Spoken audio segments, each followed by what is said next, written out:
Previously on Rome, rise and fall of an empire. In the late 4th century, endless barbarian attacks poisoned the empire with suspicion and hatred for its own immigrant soldiers.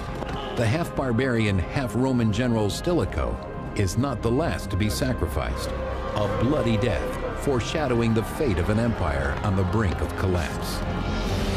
Now, in the 5th century, over 500 years after the death of Julius Caesar, the Roman Empire is ravaged by war and is quickly losing land to its foreign invaders.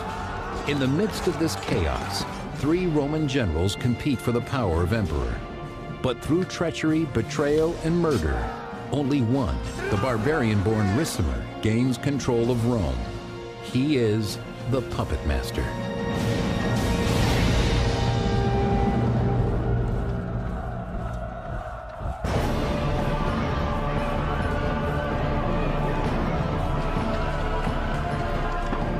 In 455 AD, the ancient city of Rome, once a pinnacle of civilization, is sacked by a violent tribe of Vandal barbarians. Vandals have come from North Africa to the capital of the Roman world, as it used to be anyway. The Romans are shocked and terrified that barbarians could come to their ancient cultural center and literally take anything that they wanted. After centuries of endless barbarian attacks, Rome has lost control of the Mediterranean. Desperate, the empire offers up its last and greatest treasure, the land itself. In exchange for peace, Rome grants its fertile soil to the barbarian tribes. The problem is that they had no choice. And so the Romans just negotiated with them and said, okay, you're here, we can't get you out, we'll give you this territory. And Romans just gave it away. The empire has been officially divided between East and West for over 75 years. But while the East remains strong, the West has lost most of its territory to the barbarians.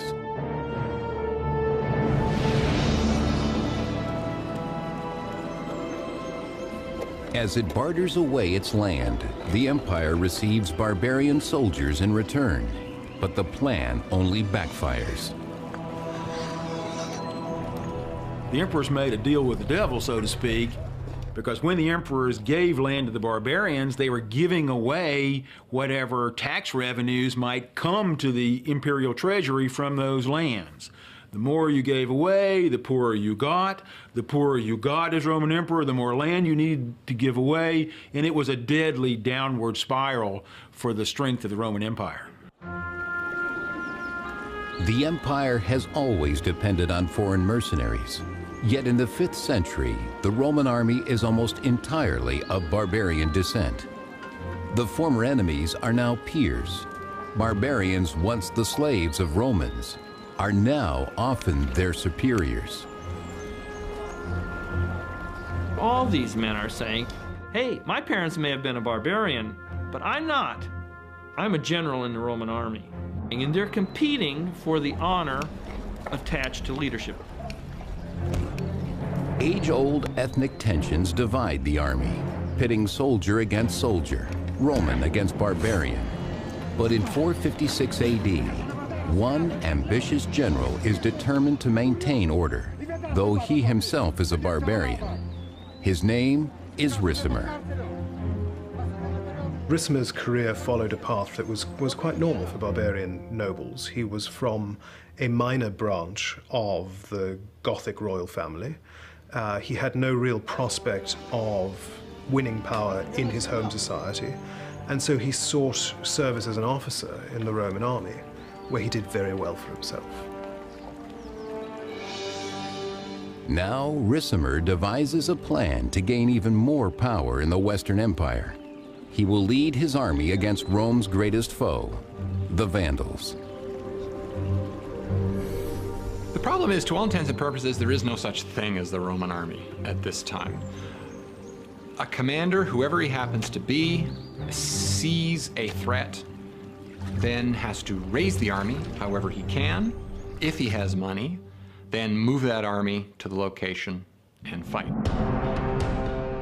Ricimer marches to Agrigentum in modern-day Sicily to confront the Vandal forces sailing from their stronghold of Carthage. In Sicily, the Vandal warriors come down hard on Ricimer and his army. The Vandals know their enemy, and they know the terrain. Sicily and southern Italy were like the Vandals' ATM. Every spring they'd get in their ships and row over and make a very violent withdrawal, and then go home. And the Roman security cameras couldn't do anything about it. Ricimer leads his troops against the great onslaught of barbarians. Yet despite his own military training, his army of mercenary soldiers is at a disadvantage. The Roman army, by the middle of the 5th century, is no longer the army that it had been 100 years before. For one thing, it's considerably smaller. For another, it's less well armed. And it's certainly less disciplined.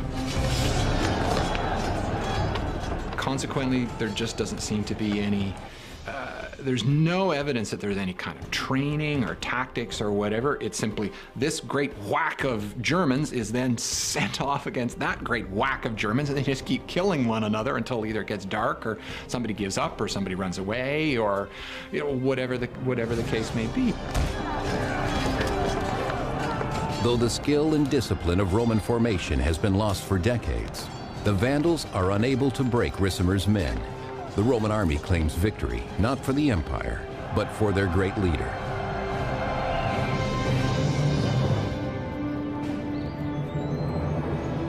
The battle-weary Ricimer returns home a hero, but he's not the only general seeking his fame and fortune in Rome. Two old friends from his youth are equally ambitious: Majorian and Aegidius.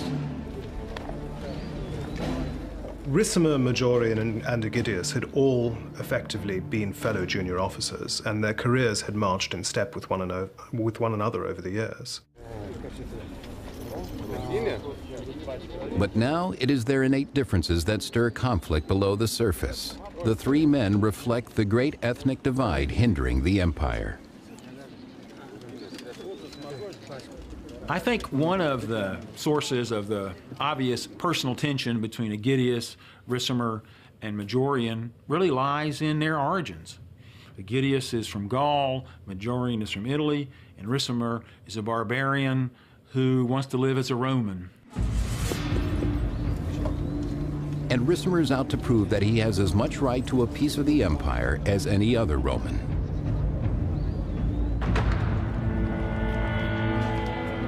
But the competition for absolute power in Rome is not limited to Ricimer, Majorian, and Aegidius. They must now swear allegiance to a new emperor, Avitus, whose tenuous claim to the throne rests only on his formidable barbarian entourage. It's quite clear that Avitus's regime rested on a foundation of Gothic military support, and that the Gothic king was Avitus's most influential and, in some ways, absolutely indispensable backer. With his Gothic bodyguards, Avitus is untouchable. Ricimer and his friends can do nothing but take their orders and wait, while the old figurehead enjoys the luxury of power, neglecting the true problems of the empire. In North Africa, Rome's grain supply has been seized by the barbarian Vandals. North Africa was the breadbasket of the empire, producing grain, the staple of most people's diets, and olive oil, equally important for the fat in people's diets and for a million other uses. Without the precious grain, famine grips what's left of the empire's provinces. In Rome, the poor must steal what they can to survive. Gone are the security and comfort of Rome's heyday, replaced now by despair and turmoil. So everything is topsy-turvy. There's no stability, there's no sort of knowledge of what's going to happen in the future. Everything is uncertain.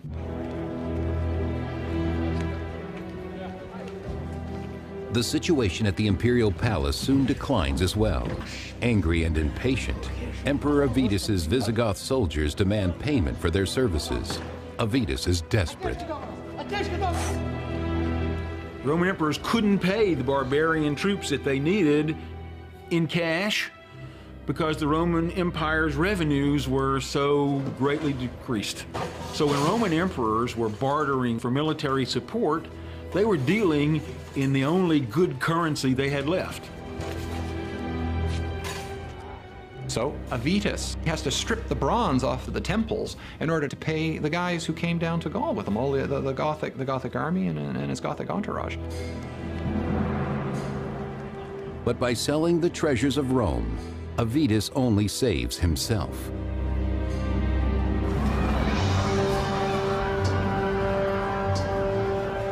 He leaves Italy in the poorhouse. Hungry and hopeless, the Romans riot in the streets, demanding that Avitus banish his Gothic troops from Rome. Avitus is not popular, and he's not popular with the Italian army, and he's not popular with the Italian general, Ricimer. In the public's outrage, Ricimer and Majorian see an opportunity. Avitus was in a desperate situation, and when the barbarian Roman commander Ricimer decided that Avitus was a losing proposition, Avitus had no choice except to flee. The emperor may flee the chaos of the crowd, but escaping the ambitions of Ricimer will prove to be more difficult. In the 5th century, Rome is overrun by barbarians. 3 old friends, the generals Ricimer, Majorian, and Aegidius, maneuver to attain absolute power in what's left of the Western Empire. But first they must subdue its incompetent emperor, Avitus. Chased out of Rome, Avitus flees over the Alps and westward into his native Gaul, where he gathers Visigothic supporters before returning to Italy.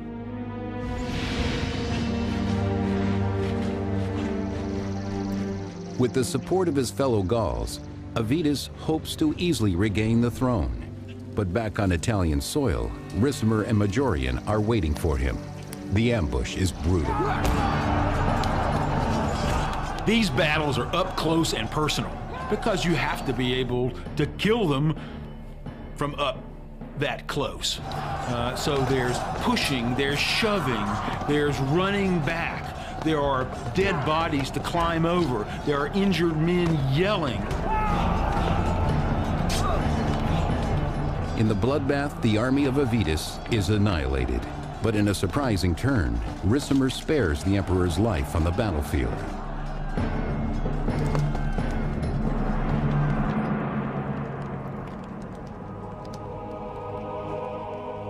Avitus is made bishop in a church in the same Italian city where he is defeated.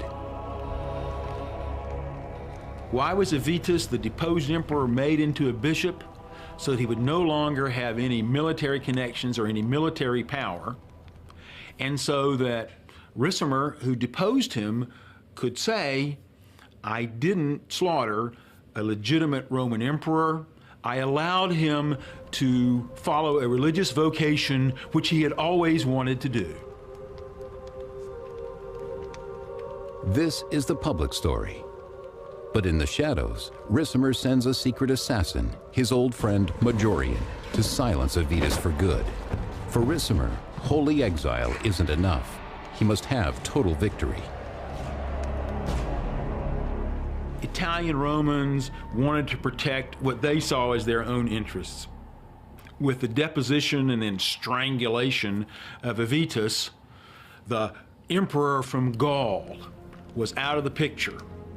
And now Romans in Italy could hope that they would go back to the future and that Italy, the source of Rome's original greatness, would once again be the source of the Roman Empire's salvation.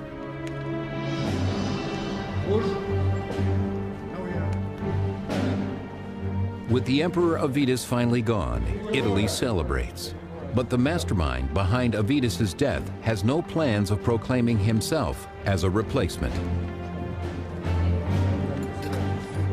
Ricimer himself will have realized that he could never survive as emperor. It would have been unacceptable for a barbarian warlord with indeed royal connections to barbarian royal houses to assume the Roman throne. No barbarian leader really contemplated it seriously. Instead, Ricimer names a man he thinks he can control, his best friend. Majorian, the man whom Ricimer decided to make emperor instead of himself, was an Italian. Ricimer had gauged the sense of especially the Roman upper class in Italy. The Roman upper class in Italy wanted an Italian emperor. Ricimer decided he'd be the power behind the throne and make Majorian, that good Italian, into the Roman emperor. Like the Wizard of Oz, however, behind the curtain, Ricimer was going to pull the strings, or so Ricimer thought.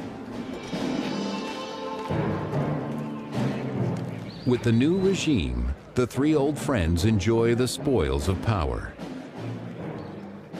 Ricimer is named Master of Soldiers in Italy, and Aegidius is sent on assignment to his native Gaul.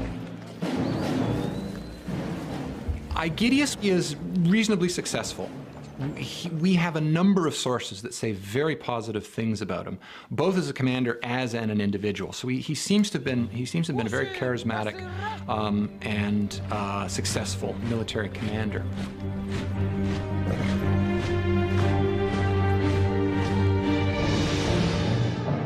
Aegidius secures his army's camp in Gaul near the city of Soissons.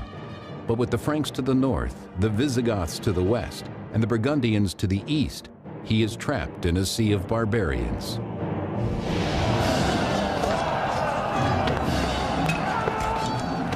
Under constant attack from their barbarian enemies, Aegidius and his army rise to the occasion, determined to defend Roman Gaul at all costs.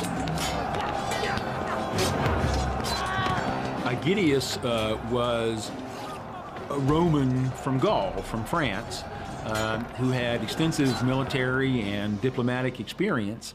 And the Roman hope was that he could prevent further, especially Gothic incursions in Gaul and protect what admittedly small part of Gaul was still part of the Roman Empire.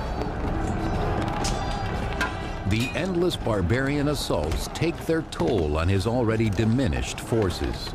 But Aegidius refuses to admit defeat.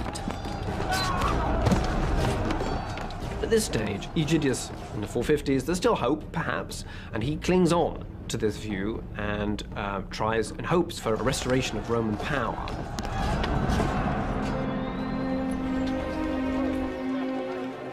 With Aegidius in Gaul, Ricimer expects to wield full power in Italy.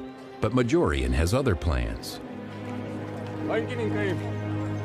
What Ricimer discovers is that Majorian has every intention of being an active Roman emperor rather than the figurehead that he was intended to be. He tried very hard to push Ricimer into the shadows and into the sidelines, and he tried to take command of major military ventures on his own. Majorian is an emperor who's clearly very dynamic, who is also very efficient, and he's also aware of the deficiencies of the empire, which he's determined to rectify. Majorian devises a grand campaign against the Vandal king Gaiseric, leaving Ricimer on the sidelines. This Ricimer will not allow. The alliance between Ricimer, Majorian, and Aegidius yields success when Majorian is made emperor, and Aegidius gains victories in Gaul.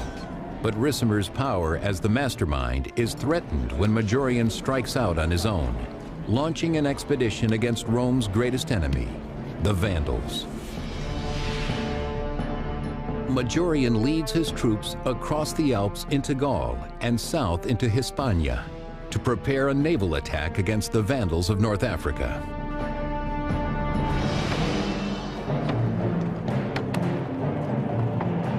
Majorian commissions carpenters to build the strongest, fastest ships, hoping to overpower the great fleet of the Vandal king Gaiseric. Majorian wanted to drive the Vandals from North Africa to restore the Roman Empire's most important source of food and revenue.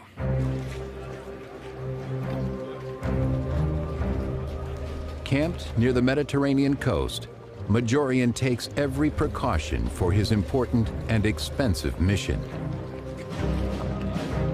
Majorian is, by all the evidence we have, careful.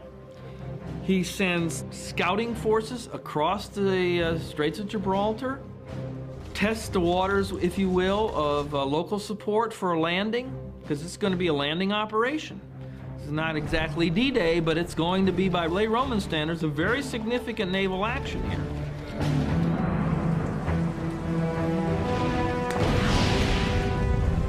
But in the night, disaster strikes, despite all of Majorian's efforts.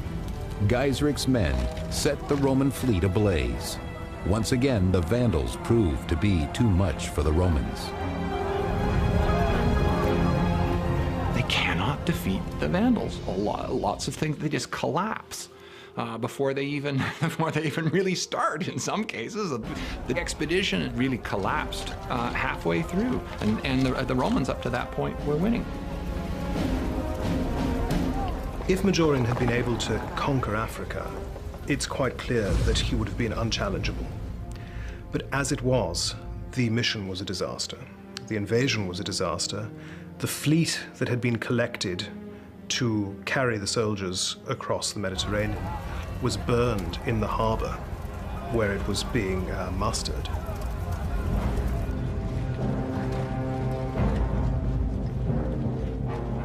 Majorian returns to Italy, dejected, his great plan to recapture North Africa ruined. This is a humiliating act in part of Majorian. The way Roman concepts of power and honor worked, this emperor, the last one who really had the capacity to lead men into battle and thereby achieve the image of manliness, is humiliated.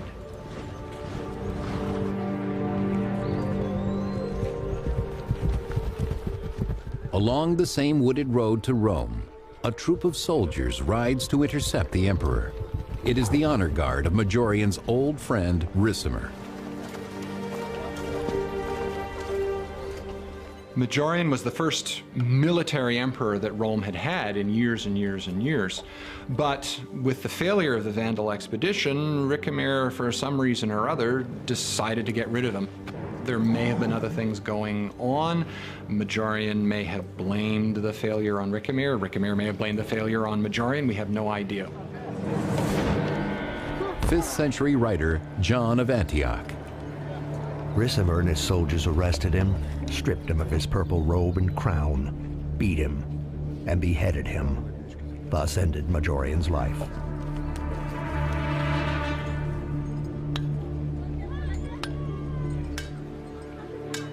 A messenger carrying news of Majorian's murder makes his way slowly to the far-off Roman outpost of Soissons, Gaul, where Aegidius is stationed. It is very bad news for the general. The only response that Aegidius is likely to have had is that he and Majorian and Ricimer were buddies. They had served together for decades. What does this make him? I mean, his legitimacy was his appointment by Majorian, who has now been discredited and killed. I think his future is very uncertain. With Majorian dead, Aegidius no longer sees any point in continuing to cooperate with Ricimer. And so Aegidius simply breaks away. He refuses to recognize Ricimer and Ricimer's new government. and effectively rules his bit of Gaul as an independent kingdom. Aegidius must prepare his soldiers. Declaring independence from Ricimer is akin to declaring war.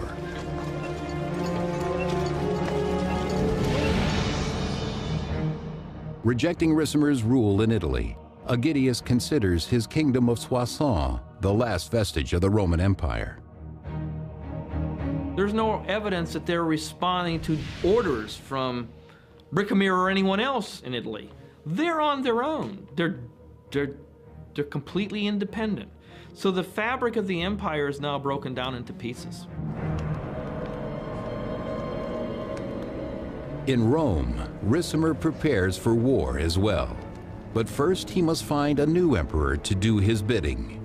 This time, there is no dispute.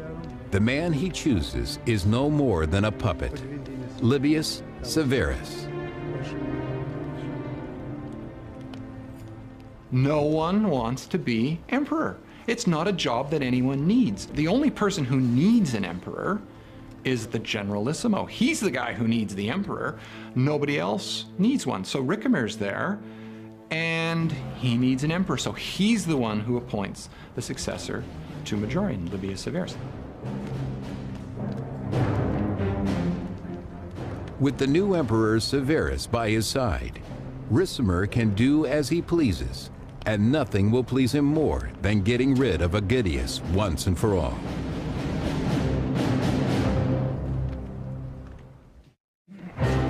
In the 5th century, Emperor Majorian and his two old friends Ricimer and Aegidius share power in Rome. But when Ricimer has Majorian brutally murdered and appoints a new puppet as emperor, Aegidius has no choice but to remain in his native Gaul and prepare for war.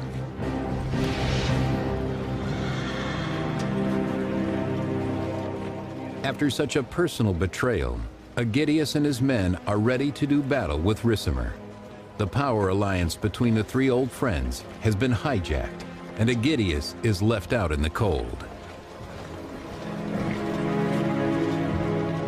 Maybe he thought he had an understanding that he was a co-player in this game, that there were two generals in charge here, Ricimer and Aegidius. Aegidius found out that he wasn't regarded as a player. He wasn't consulted, and he lost the third part of the triangle. Now he's on his own.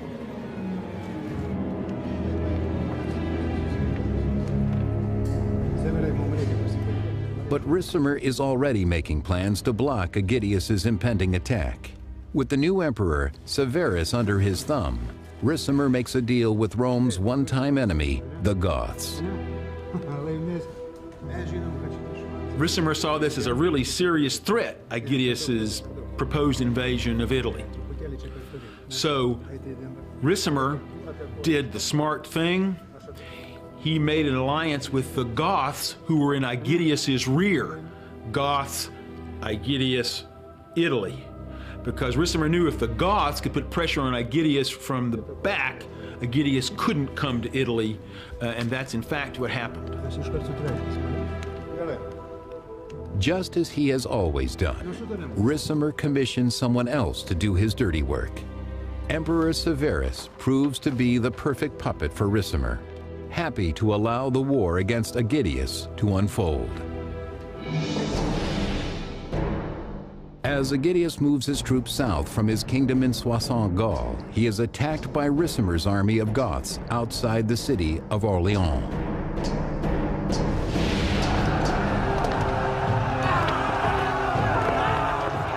These battles begin with both sides roaring each other like at the kickoff of a football game. There was an actual word for it. It starts out with a low growl, and then all the soldiers eventually are just yelling at the top of their lungs. Then you throw missiles at the other side.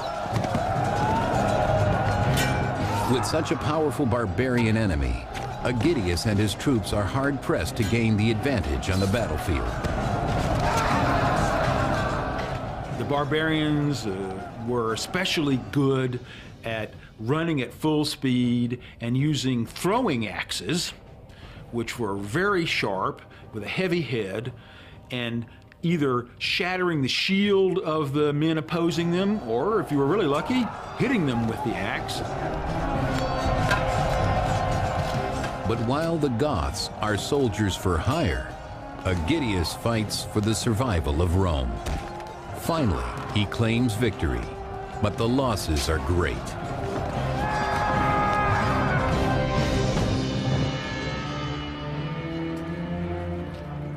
In the field hospitals of Gaul, Aegidius and his men recover from the Gothic attack, but he knows there will be more.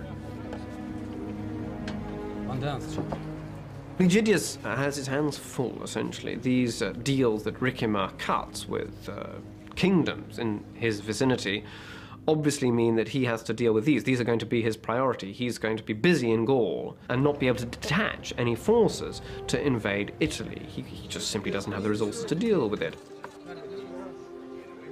Desperate to vanquish Ricimer's forces in Rome, he turns to an unlikely source for help.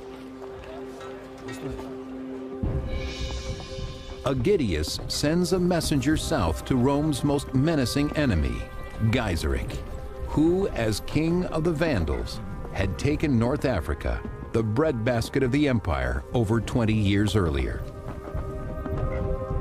He sends an envoy to try to strike a deal, and Aegidius must have been very worried about how this deal would be perceived if it got out to be public knowledge. On the one hand, people could see, well, if we can reach a real deal with the Vandals, then we have a real bright future. But on the other hand, what will we have to give up to deal with these people who've taken away the most precious, the richest part of our empire? After traveling through Gaul and Hispania, Aegidius's envoy finally reaches North Africa.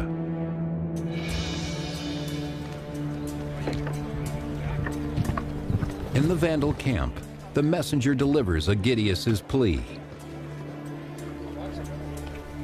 It looks as though Aegidius may have sought to establish some sort of relations with Gaiseric in North Africa from the point of view that they both have a common enemy, that is Ricimer in Italy, and therefore Ricimer could be caught between Gaul and North Africa, a potentially very dangerous position for Ricimer.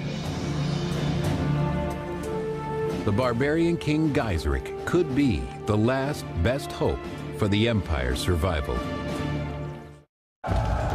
Surrounded by barbarians in Gaul, Aegidius is unable to drive his army against Ricimer and the puppet emperor Severus.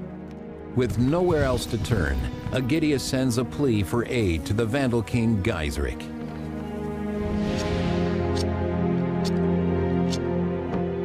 In Soissons, thousands of miles away from the Vandal kingdom in North Africa, Aegidius can only wait for a reply.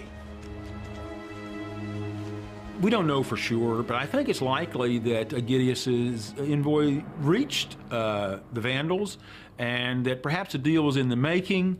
We really can't say. Aegidius has run out of time. Assassins sent by Ricimer make certain he will never fulfill his dreams of a restored empire. It seemed this mission serious enough and perhaps that it seemed possible that it was going to succeed, which led Aegidius's enemies to finally find a way to undo him by treachery because they couldn't take him in direct battle on the field of combat.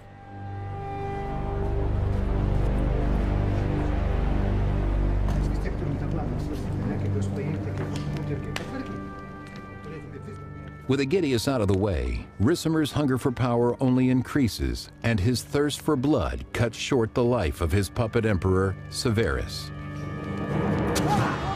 Ricimer makes and unmakes, through violence, a series of emperors, trying to find that front man who would allow Ricimer to really be the power without developing ambitions of his own. The problem for Ricimer was that when he put a puppet on the Roman throne, that puppet didn't want to remain a puppet. But now total power is his. Ricimer's ambition and bloodlust seem to know no limits. For 2 years, Ricimer rules Rome without naming an emperor.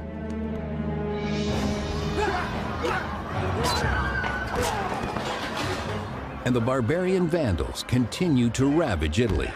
Any alliance they might have had with the murdered Aegidius is now as dead as the general himself.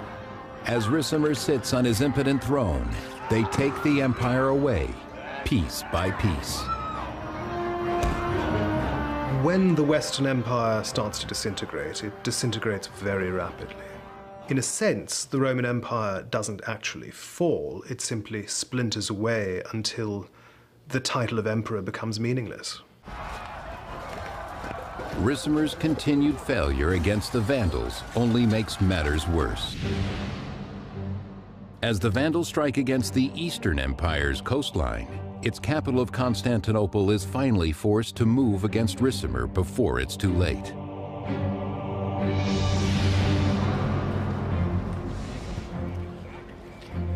From within his protected palace walls, the Eastern Emperor, Leo, devises a plan to save the troubled Western Empire from Ricimer and the barbarian invaders. But it's at this point that Leo realizes that he has to stop the Vandals, and so what he does is he sends Anthemius. Now, Anthemius was the son-in-law of previous Eastern emperor, and he actually had a better claim to the throne than Leo did.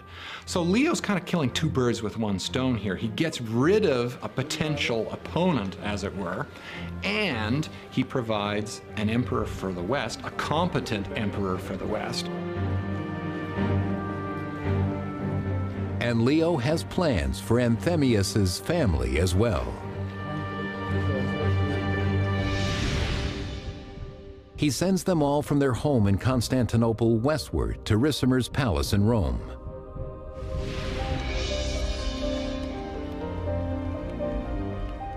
Anthemius's young daughter, Alypia, is offered to Ricimer in marriage in an attempt to subdue the ambitions of the bloodstained general, while Anthemius assumes the throne of the Western Empire. It seems as though the Western government had nothing against this, and Ricimer, who was, as it were, the effective ruler of Italy, welcomed him there and married his daughter, called Alypia. So it looks as though everything was set for a good beginning, and things might have gone very well.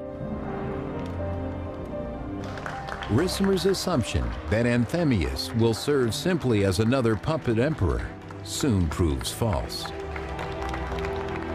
The real problem was Anthemius. Anthemius was sent by the East. Anthemius was acting like an emperor, and it wasn't always, he wasn't always doing what Ricimer wanted.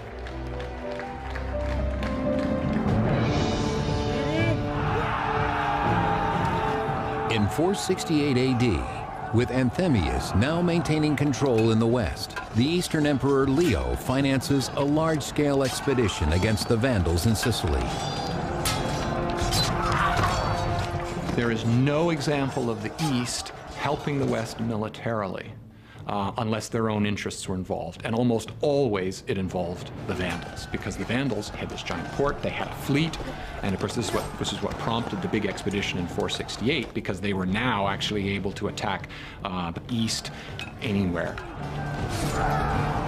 But Ricimer cannot tolerate Anthemius, who, backed by the Eastern Empire, diminishes his own hold on power. And the tradition in the West by this point was that the emperors were merely figureheads, that Ricimer made the important decisions, made emperors and removed them, and conducted military operations himself, whereas Anthemius was perfectly capable of doing this himself. Filled with jealousy, Ricimer sabotages the attack, assassinating Rome's own commanders, leaving the empire's forces vulnerable. The whole thing falls apart, and then unfortunately, the fleet, which is headed by Leo's brother-in-law, it falls apart as well. The ships are burned. Everything is a complete disaster. After the empire's crushing defeat in Sicily, Ricimer spends months gathering troops in Milan before launching a full-scale attack on Anthemius in Rome.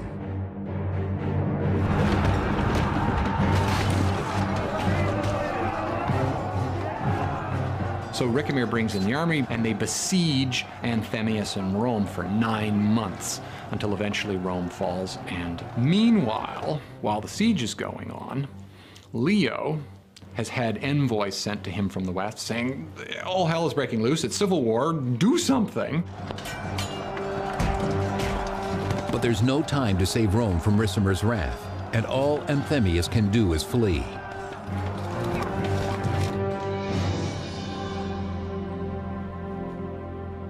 In a familiar scene, the deposed Anthemius seeks sanctuary in a church.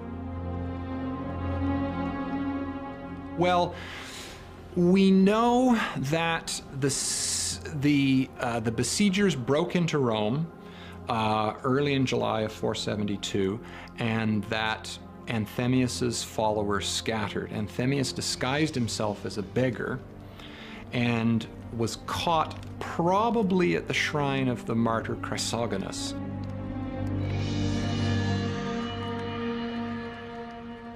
But this time, Ricimer hires no assassin to silence his emperor. On the steps of the Christian altar, he personally sees to the sacrifice of his latest victim, Anthemius.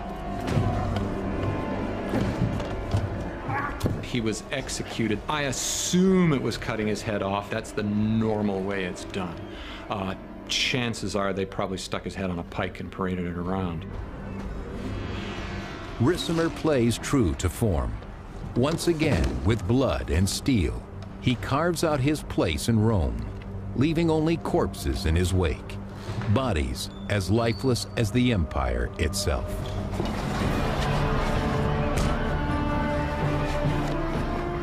Again, without an emperor, Rome succumbs to anarchy and violence. Barbarians meet little resistance as they raid the towns of Italy.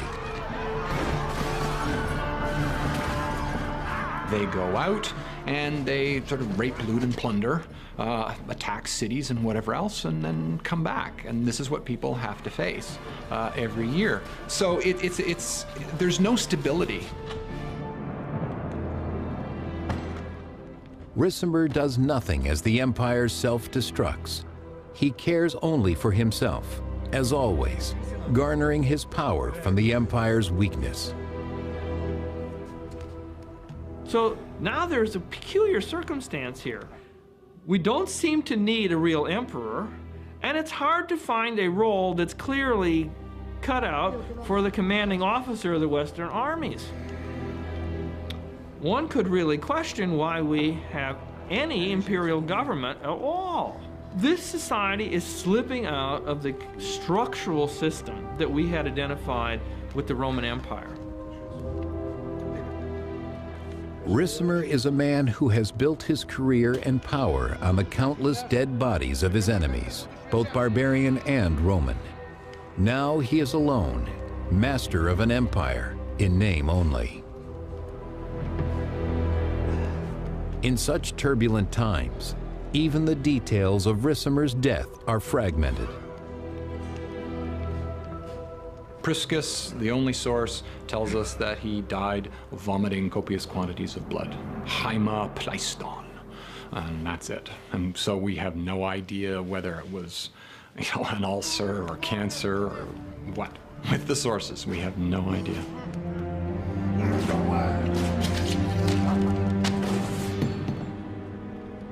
When the puppet master dies, the Western Empire dies with him. By now, barbarian leaders, whether they were Goths or something else, really had the money and the men to decide the fate of the Roman Empire, and that is exactly what happened in the years after the death of Ricimer.